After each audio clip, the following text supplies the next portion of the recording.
Combien vaut l'amour d'un fils? Cette question me taraudait tandis que je regardais le notaire tamponner les documents devant moi. J'ai vécu 70 ans et je n'aurais jamais imaginé que je serais ici, barrant le nom de mon fils unique de mon testament, les larmes coulant sur mon visage ridé. Je m'appelle Margot Dubois. Je suis née et j'ai grandi à Lyon, mais Paris est ma maison depuis plus de 4 décennies. C'est ici que j'ai élevé mon fils Étienne après le décès prématuré de mon mari François. J'ai dédié mon existence à ce garçon aux yeux curieux qui m'a appelé un jour « maman » avec tant d'amour que mon cœur avait l'impression de ne plus rentrer dans ma poitrine. Il fait froid au bureau d'état civil, non seulement à cause de la température, mais aussi à cause du poids de la décision que je viens de prendre. Les murs beiges délavés témoignent chaque jour en silence d'histoires comme la mienne, des histoires de famille, d'amour, de trahison. L'homme en face de moi, Monsieur Lefebvre, me regarde avec un mélange de pitié et de malaise professionnel. « Madame Dubois, êtes-vous absolument sûre de cette décision ?» demande-t-il en ajustant ses lunettes sur son nez pointu. Je sens mes yeux pleurer à nouveau, mais j'avale la boule dans ma gorge. « Oui, monsieur. J'en suis sûre. » Les mots sortent de ma bouche comme des pierres. Comment en sommes-nous arrivés à ce point? Comment ce garçon que je berçais dans mes nuits d'insomnie, que je nourrissais de la sueur de mon travail de couturière dans la prestigieuse rue du Faubourg Saint-Honoré, aurait-il pu prononcer ces mots qui me brûlent encore les oreilles comme un fer chaud? Tu es un fardeau, maman. Un fardeau que je ne peux plus porter. C'était un après-midi d'automne, alors que les feuilles tombaient lentement des arbres du jardin du Luxembourg, notre lieu de promenade préféré le dimanche quand il était petit. J'étais tombée chez moi 2 jours auparavant. Rien de grave, juste la fragilité de la vieillesse qui se manifeste dans mes genoux fatigués. J'ai appelé Étienne, non pas pour demander de l'aide, mais juste pour entendre sa voix, pour sentir que je n'étais pas tout à fait seule dans l'appartement qui résonnait autrefois de son rire d'enfant. Il est venu, oui, mais avec l'expression lourde d'un homme qui s'acquitte d'une obligation non désirée. Il était assis sur le canapé usé du salon, regardant constamment la montre coûteuse à son poignet, un cadeau que je lui ai offert lorsqu'il a terminé ses études en administration à la prestigieuse école des hautes études commerciales. « Maman, il faut qu'on parle », dit-il après avoir rejeté la tisane que je lui ai offerte en lui serrant la main. Claire et moi envisageons de déménager à Bordeaux. L'entreprise y a ouvert une succursale et m'a proposé une promotion. Comme c'est merveilleux, mon chéri, répondis-je avec une joie sincère, ignorant la douleur qui commençait déjà à se former dans ma poitrine. Vous méritez tout le succès du monde. C'est alors qu'il m'a dit, sans me regarder dans les yeux, le problème, c'est toi, maman. Tu vieillis, tu es plus dépendante. Comment pouvons-nous changer sachant que tu es là, seule, à tomber dans la maison? Tu es devenu un fardeau. Un fardeau. 70 années de vie réduites à un fardeau. Toutes les nuits blanches, tous les sacrifices, toutes les économies dépensées pour son éducation, tous les baisers sur ses genoux meurtris, toutes les histoires racontées à la lueur des bougies pendant les coupures de courant, tout cela était désormais un fardeau. Je n'ai pas répondu immédiatement. Le silence remplit la pièce comme un épais brouillard tandis que je digérais ce mot qui semblait avoir été spécialement conçu pour percer le cœur de ma mère. Je comprends, c'était tout ce que je pouvais dire. Mais la vérité est que je n'ai pas compris. Comment pourrais-je? Comment une mère comprend-elle que l'enfant qu'elle portait dans son ventre la considère désormais comme un fardeau à laisser derrière elle? Le notaire s'éclaircit la gorge, me ramenant au présent. Les documents sont prêts, Madame Dubois. Votre fils, Étienne Dubois, est officiellement radié de votre testament. Tous vos biens, y compris l'appartement de la rue de Rivoli et vos économies, iront à l'association caritative que vous avez choisie. Je signe les papiers avec une main qui tremble non pas à cause de ma faiblesse physique, mais à cause de l'ampleur de ce que je fais. En terminant la dernière signature, je ressens un mélange de libération et de profonde tristesse. La vengeance n'est pas ce que je recherche.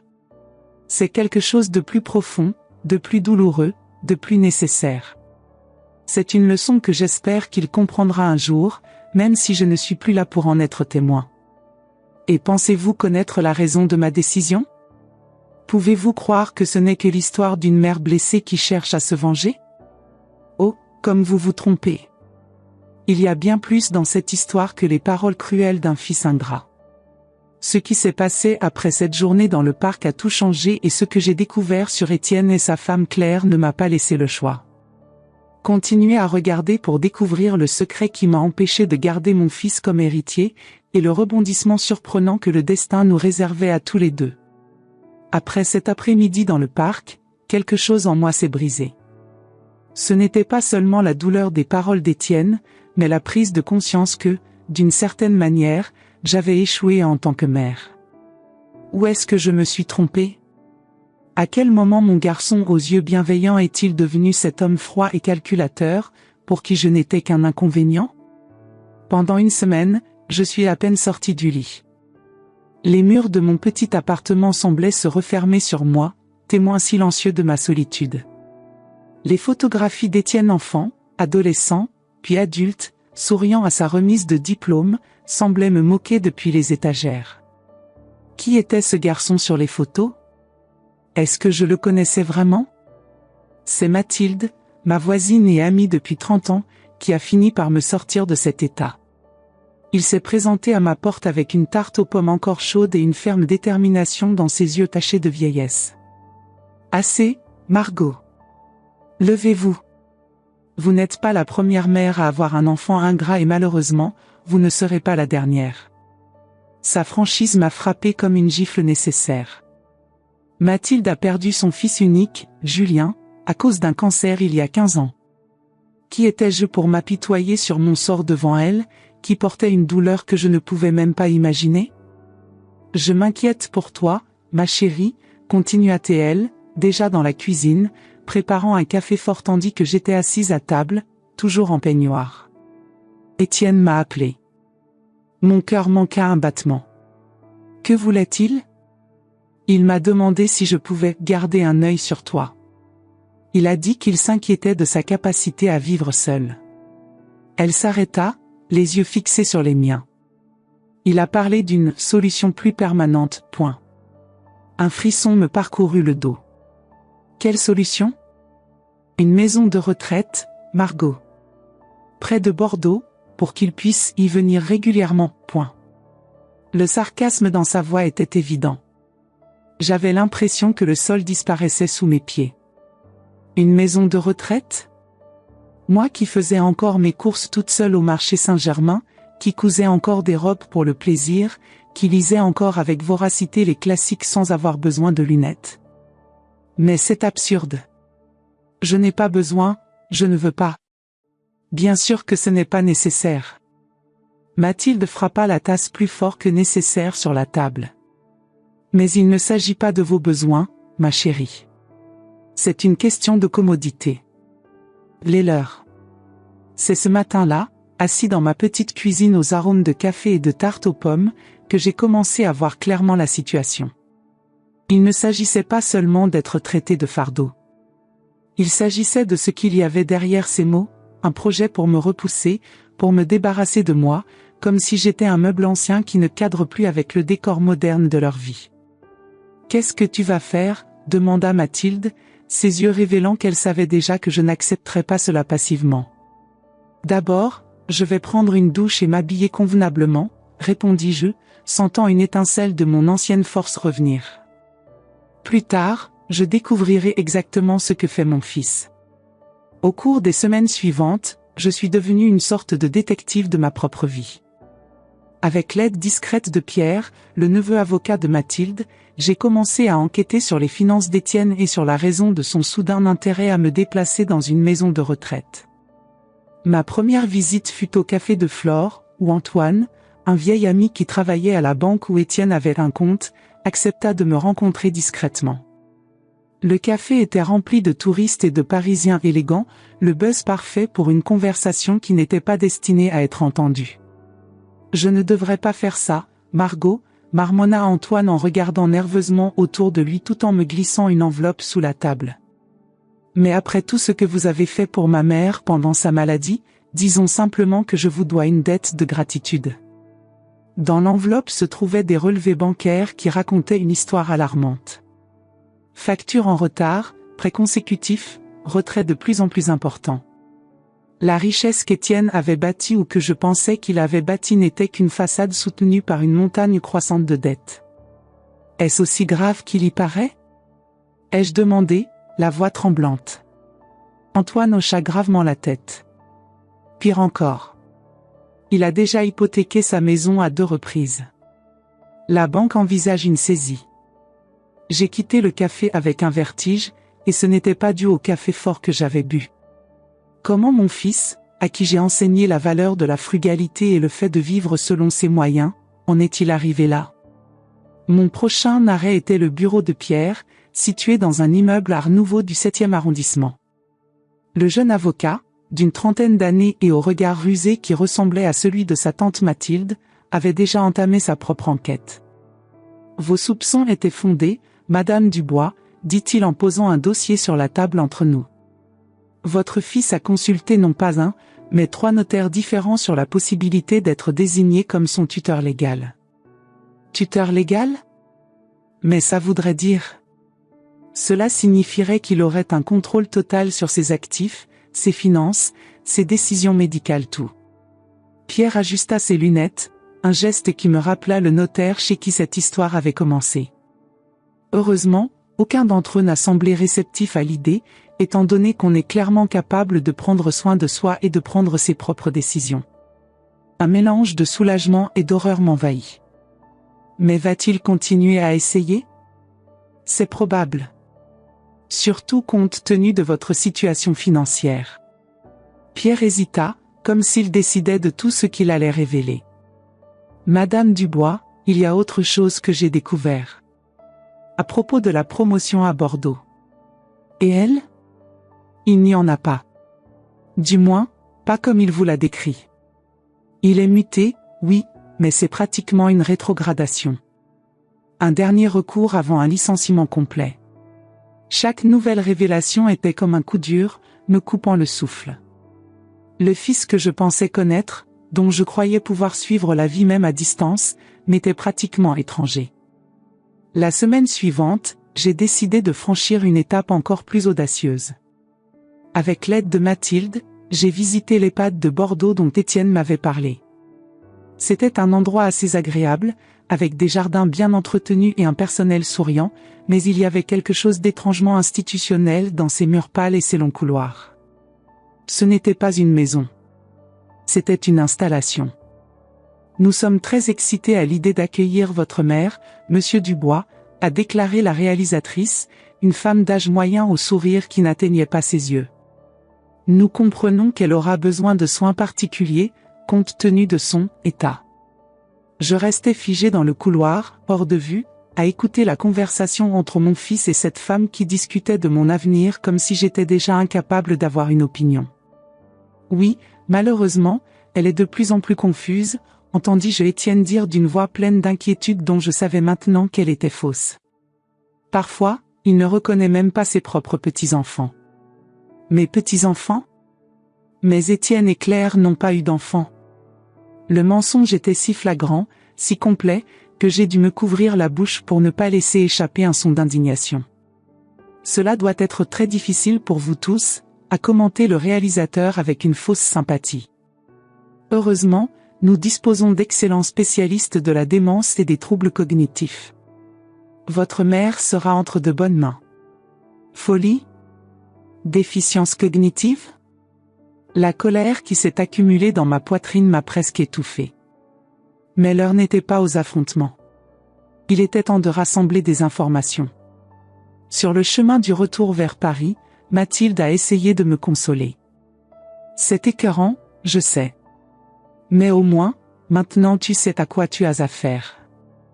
J'ai regardé par la fenêtre du train, regardant le paysage bucolique de la France rurale défiler dans un flou. Oui, je sais. Mon fils fabrique des mensonges sur ma santé mentale pour m'engager dans une institution et prendre le contrôle de mon argent pour rembourser ses dettes. Et qu'est-ce que tu vas faire à ce sujet? Une froide détermination s'était installée dans mon cœur. Je protégerai ce qui m'appartient. Et je découvrirai quand exactement j'ai perdu mon fils à cause de la cupidité. Ma dernière étape de ce voyage de découverte fut le luxueux appartement d'Étienne et Claire dans le 16e arrondissement, une adresse qu'ils ne pouvaient, je le savais désormais, ne pas pouvoir se permettre. En utilisant la clé que j'avais encore en cas d'urgence, je suis entré alors que je savais qu'ils allaient tous les deux sortir. L'appartement était un témoignage d'opulence, des meubles design, des œuvres d'art coûteuses, une cuisine qui ressemblait à un magazine de décoration. Mais il y avait aussi des signes de désespoir, des lettres de relance empilées sur le bureau, des rappels de factures en souffrance, et même un avis d'expulsion à moitié caché sous un magazine. C'est dans le bureau d'Étienne que j'ai trouvé le coup de grâce, un plan financier détaillé, rédigé de sa propre main, démontrant comment la vente de mon appartement et l'accès à mes économies permettraient de résoudre ses problèmes les plus urgents. Un plan qui dépendait entièrement de ma déclaration d'incompétence et de la prise en main légale de mes finances. Je m'assis dans son fauteuil en cuir italien, tenant ce papier comme s'il s'agissait d'une chose vivante et dangereuse. La douleur était presque physique, comme si quelqu'un m'avait planté un couteau dans le cœur et le faisait tourner lentement. Comment en sommes-nous arrivés à ce point ? Comment mon fils, que j'ai élevé de manière honnête et fondée sur des principes, est-il devenu cet homme désespéré, prêt à détruire ma dignité pour maintenir sa façade de réussite? Il faisait déjà nuit quand je rentrais chez moi. Mathilde attendait dans mon appartement, inquiète de ma longue absence. « Tu as l'air épuisé », dit-elle en me guidant vers le canapé. « Que as-tu trouvé ?»« Tout », répondis-je simplement.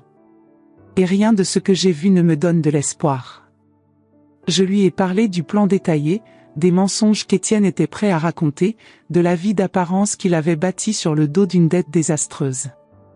Je lui ai parlé de la maison de retraite, de la prétendue démence qu'il avait inventée pour moi. Mathilde écoutait en silence, ses yeux sages ne quittant pas mon visage. « Et maintenant ?»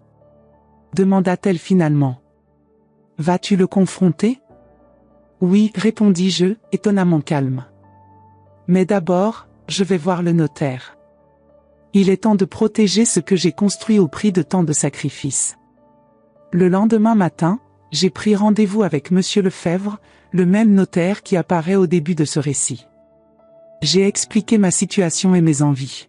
« Voulez-vous déshériter complètement votre fils ?» demanda-t-il, visiblement surpris. « C'est une décision très grave, Madame Dubois. »« J'en suis conscient, répondis-je d'une voix ferme. Mais j'ai plus qu'assez de raisons, comme je te l'ai expliqué. Pourtant, d'après mon expérience, les décisions prises dans des moments de profonde blessure sont souvent regrettées plus tard. » Ces paroles ont touché quelque chose en moi. Est-ce que ce que j'ai ressenti a été blessé? Oui, en partie. Mais il y avait aussi de la désillusion, de la colère et un profond sentiment de trahison.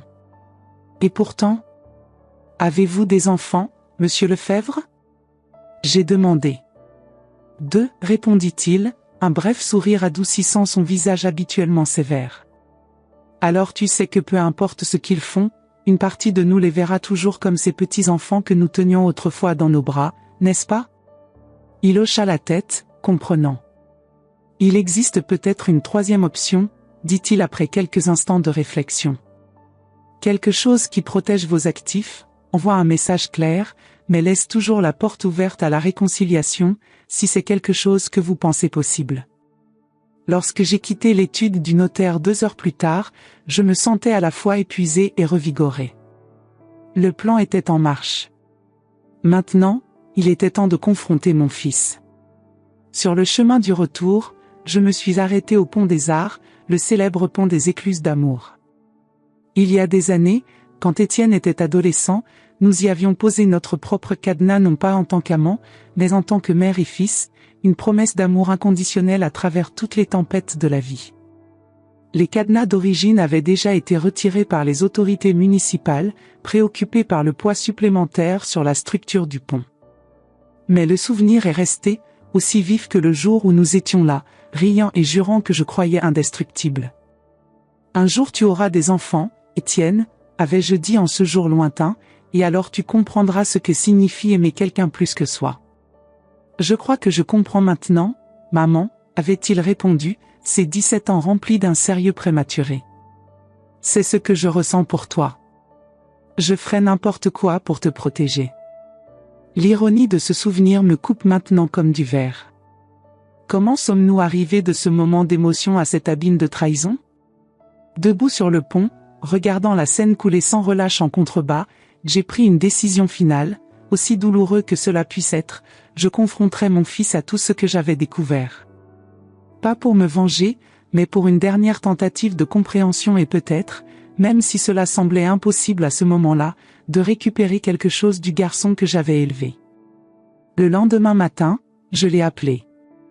Étienne, il faut qu'on parle. C'est urgent. Et vous pensez savoir ce qui va se passer ensuite? Que ce n'est qu'une histoire de trahison et de vengeance. Il y a plus de niveaux dans ce drame familial qu'il n'y paraît à première vue. La confrontation à venir révélera non seulement la vérité sur Étienne, mais aussi un secret que j'ai gardé toute ma vie. Continuez à regarder pour être témoin du moment où la mère et le fils seront enfin confrontés à la vérité qu'ils ont tous deux essayé de cacher. J'ai choisi le café Les Deux Magots pour notre rencontre. Une place publique, pleine de touristes et de Parisiens sophistiqués, où Étienne n'oserait pas faire une scène. Un endroit qui contenait des souvenirs. Je l'y emmenait le dimanche, quand il était petit, pour boire du chocolat chaud et regarder les gens passer. Je suis arrivé le premier, délibérément. J'ai choisi une table dans le coin, avec vue sur la place Saint-Germain-des-Prés et la vieille église en fond. La journée était d'une beauté exceptionnelle pour un automne parisien. Le ciel était d'un bleu intense, les feuilles dorées dansaient sous la douce brise. Quand Étienne est entré dans le café, j'ai immédiatement remarqué à quel point il avait l'air fatigué. Il y avait de profonds cernes sous ses yeux et sa posture normalement impeccable montrait des signes de défaite.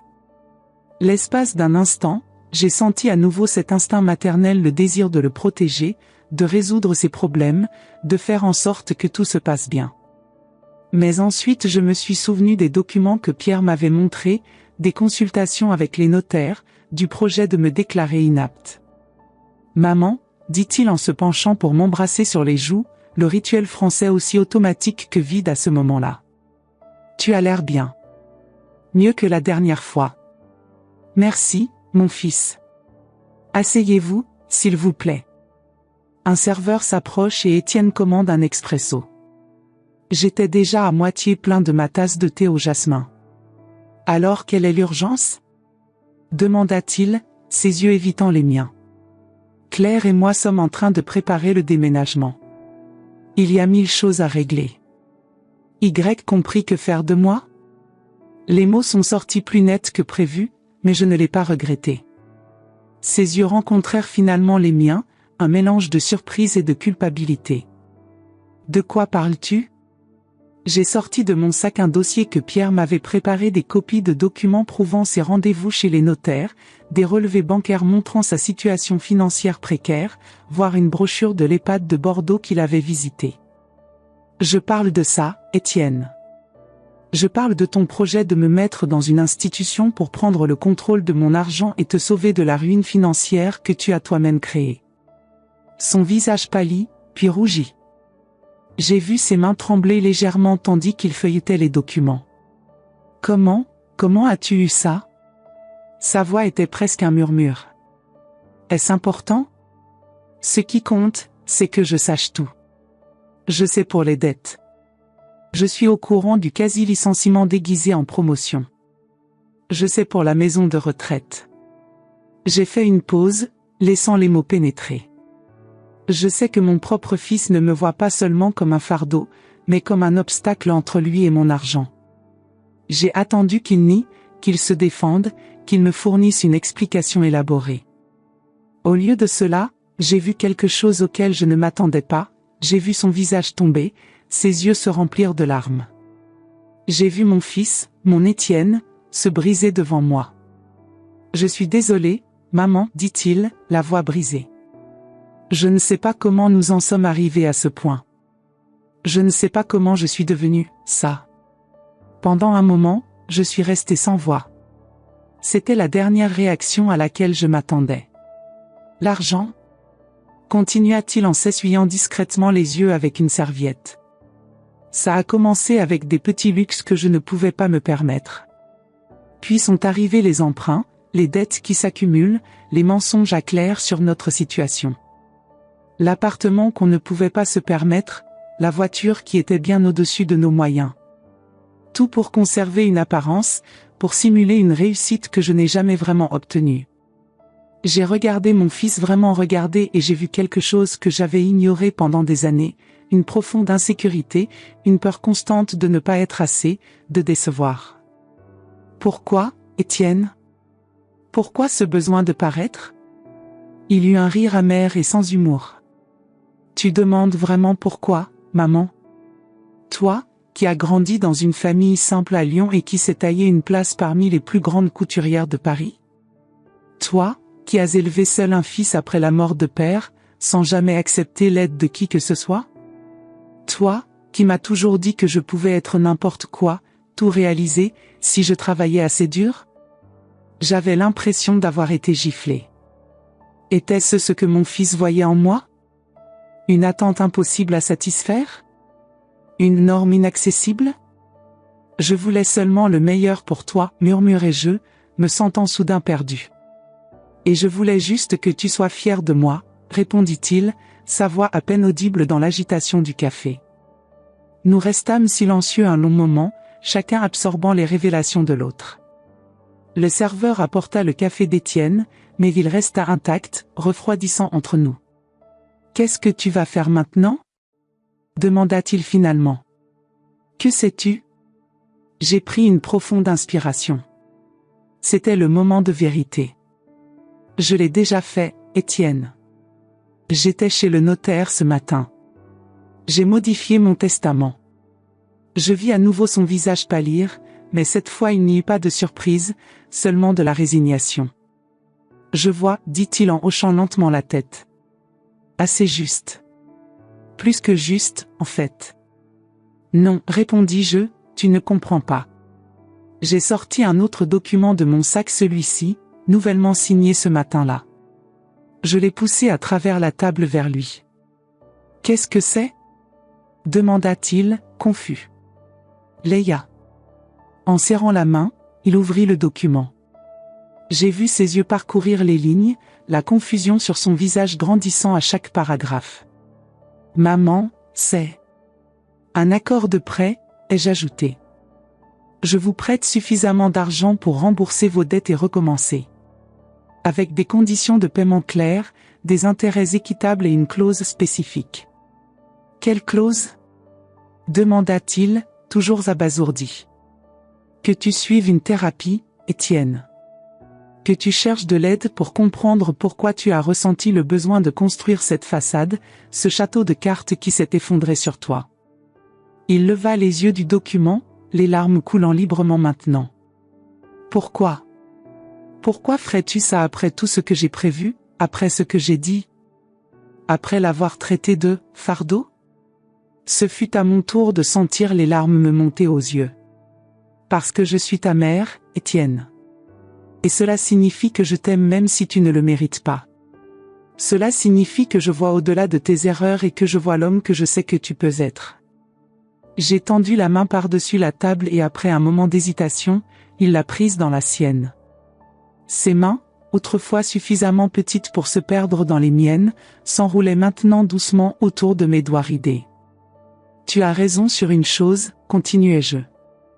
J'ai toujours attendu beaucoup de toi. Peut-être trop.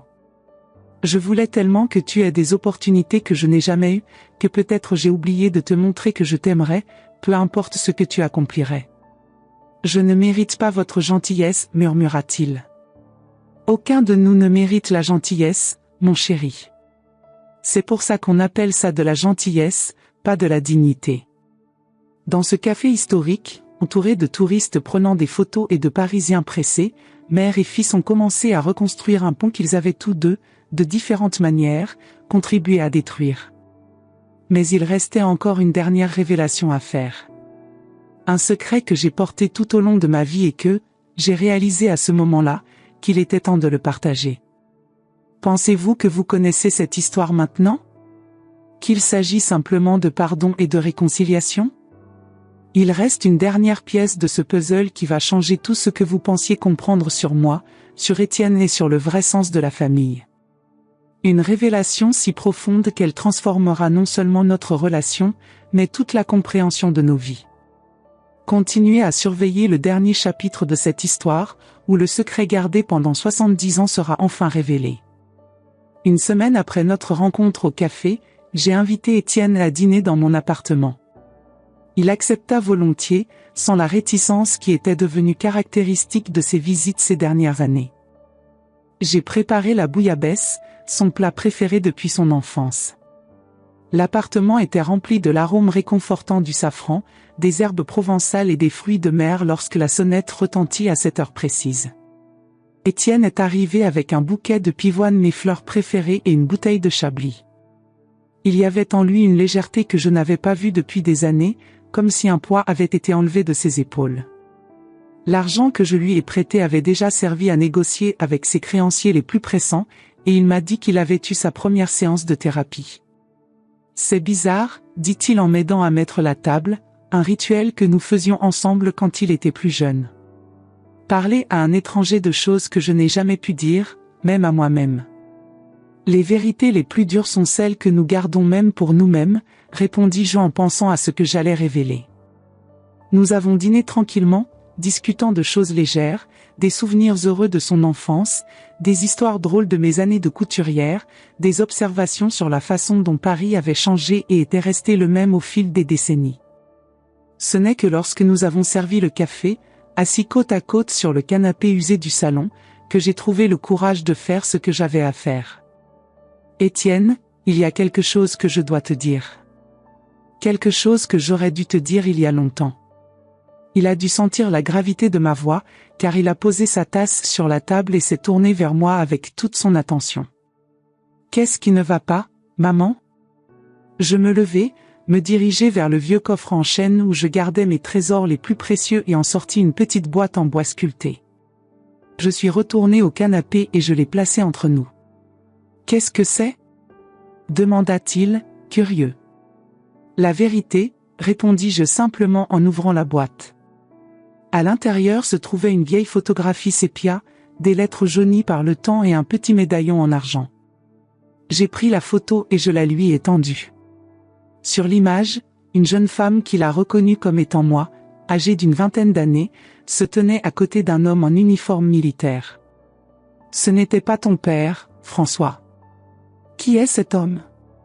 Demanda Étienne, la confusion évidente sur son visage. J'ai pris une profonde inspiration, me préparant aux mots que j'avais répétés tant de fois dans mon esprit mais que je n'avais jamais eu le courage de prononcer. Il s'appelait Robert Lemaire. Un soldat américain stationné en France après la guerre. Nous sommes tombés amoureux quand j'avais à peine 19 ans. Je m'arrêtai, rassemblant mon courage. C'est ton père biologique, Étienne. J'ai vu le choc se propager sur le visage de mon fils comme une vague. Il a regardé la photo vers moi, puis de nouveau vers la photo. Mais, papa, François est l'homme qui t'a élevé, qui t'a aimé comme sien dès le premier jour. Il m'a épousée sachant que j'étais enceinte d'un autre homme. Il a choisi d'être ton père de toutes les manières qui comptent vraiment. Étienne a soigneusement placé la photographie sur le canapé entre nous. Pourquoi tu me dis ça maintenant ? C'était une question légitime, que je m'étais posée à plusieurs reprises avant de décider de révéler ou non la vérité. Parce que nous réalisons, vous et moi, à quel point les secrets et les mensonges peuvent détruire. Parce que vous êtes en voyage pour découvrir qui vous êtes vraiment, sans les façades et les attentes. Et parce que vous méritez de connaître toute votre histoire, vos véritables racines. Il resta silencieux pendant un long moment, assimilant la révélation. Lorsqu'il parla enfin, sa voix était étonnamment calme. Que lui est-il arrivé ? À Robert ? J'ai sorti le petit paquet de lettres de la boîte. Il est retourné en Amérique à la fin de son service. Il a promis de m'envoyer un passage pour que nous puissions nous marier là-bas. Ce sont les lettres qu'il a envoyées. J'ai fait une pause, la vieille douleur refait surface. Puis ils ont arrêté de venir. 3 mois plus tard, j'ai reçu une lettre de sa mère. Robert était mort dans un accident de voiture. Et tu as découvert que tu étais enceinte.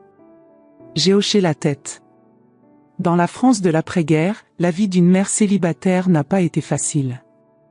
Mes parents voulaient que je fasse adopter le bébé, toi, en adoption.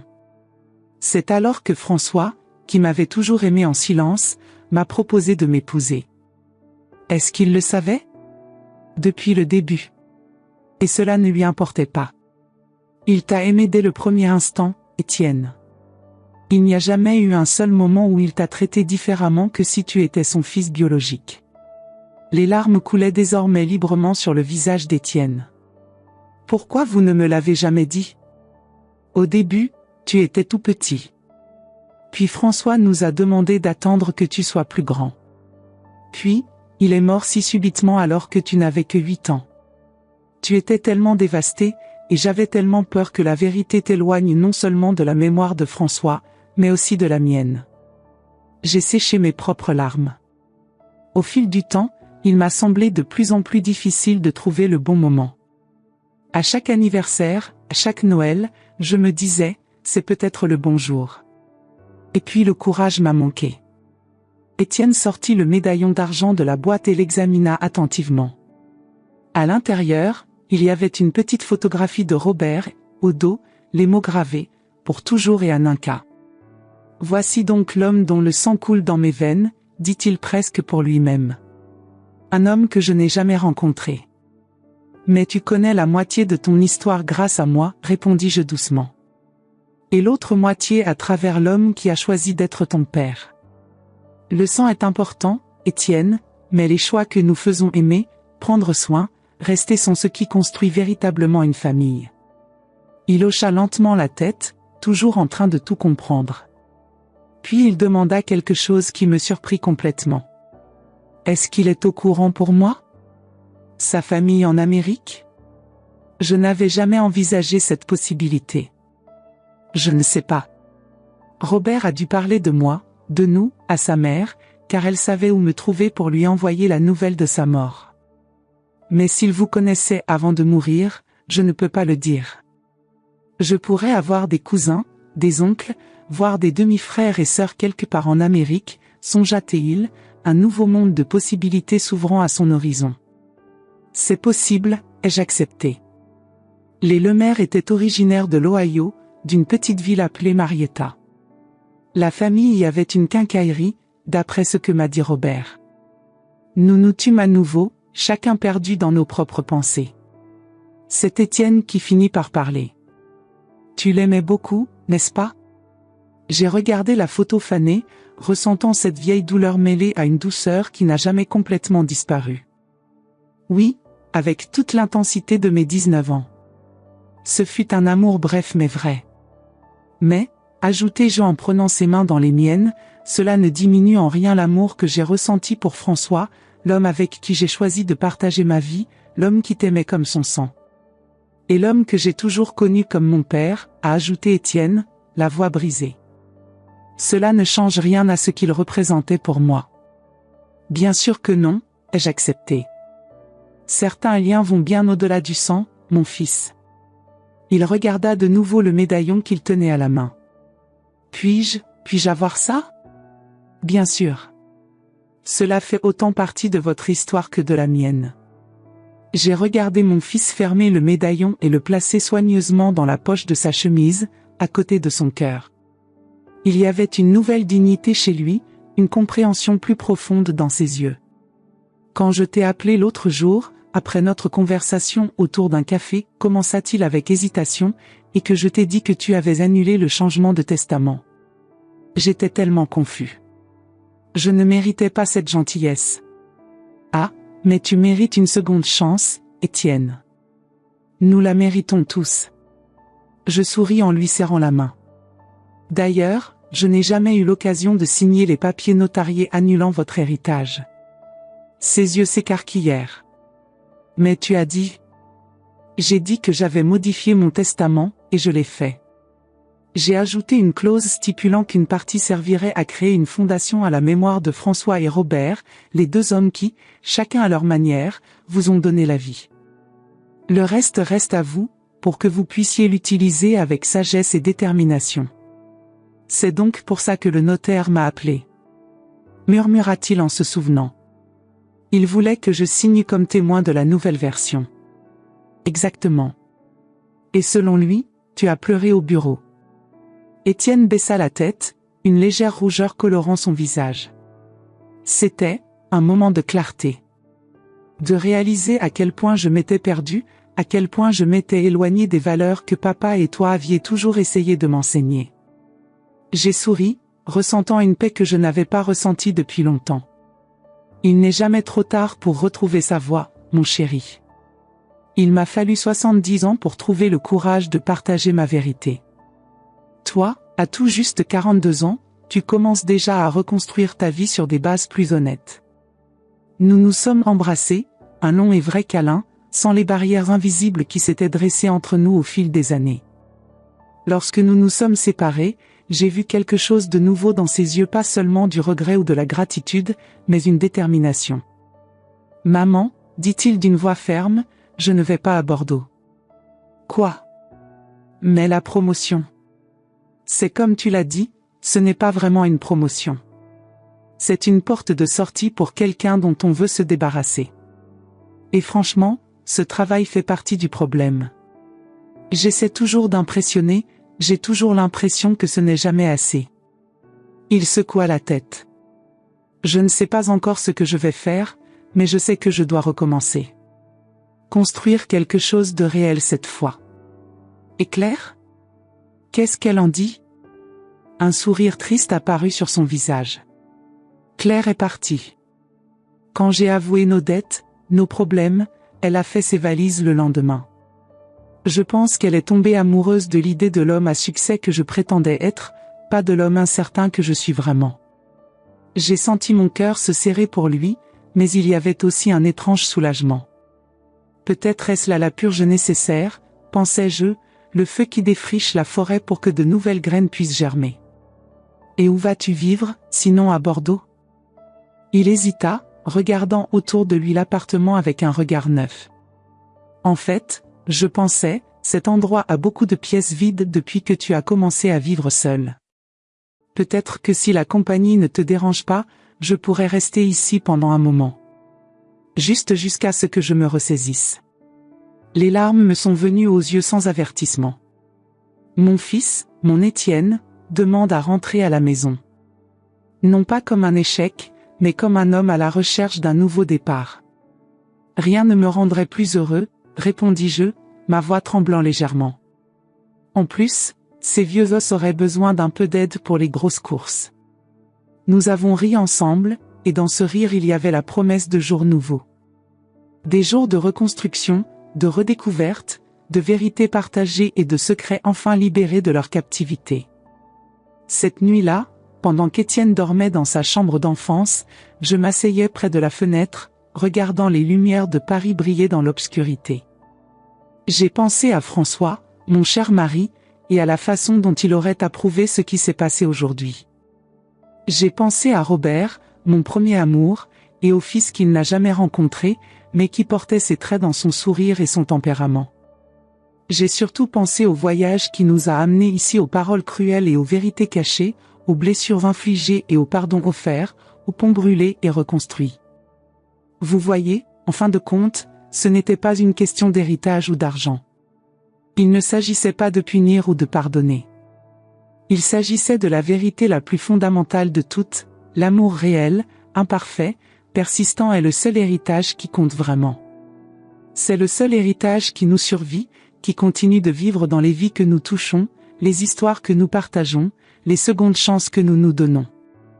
Et tandis que les lumières de Paris scintillaient comme des étoiles terrestres sous ma fenêtre, je souriais à l'idée qu'à 70 ans, j'avais encore des leçons à apprendre et des histoires à partager. Que je pouvais encore, face au défi le plus profond, trouver en moi la force de chercher non pas la vengeance, mais la vérité. Parce qu'en fin de compte, c'est ce que font les mères. Nous protégeons, nous enseignons, nous pardonnons. Et parfois, quand c'est le plus difficile, nous laissons partir nos enfants, pour découvrir que le véritable miracle se produit lorsqu'ils choisissent de revenir. À 70 ans, j'ai appris que les cicatrices les plus profondes peuvent devenir des ponts vers une nouvelle compréhension. Mon histoire avec Étienne ne s'arrête pas là. Comme toute relation entre mère et enfant, elle continue d'évoluer à chaque parole sincère échangée. Je veux savoir, qu'est-ce que ce voyage a éveillé en toi? Quels souvenirs, quelles réflexions se sont renforcées en suivant mon histoire? Vos commentaires sont comme des lettres qui arrivent à ma porte, chacune avec un morceau de sagesse que seules les années peuvent apporter. Abonnez-vous à cette chaîne. Pas pour moi, mais pour nous tous qui portons des histoires stockées dans des tiroirs depuis des décennies, en attendant le bon moment pour les partager. Chaque inscription est une promesse que nos expériences ne seront pas perdues dans le temps. Como disait Mo et M. Paris, les histoires sont les bijoux que nous léguons aux générations futures. À bientôt. Il y a bien plus à venir.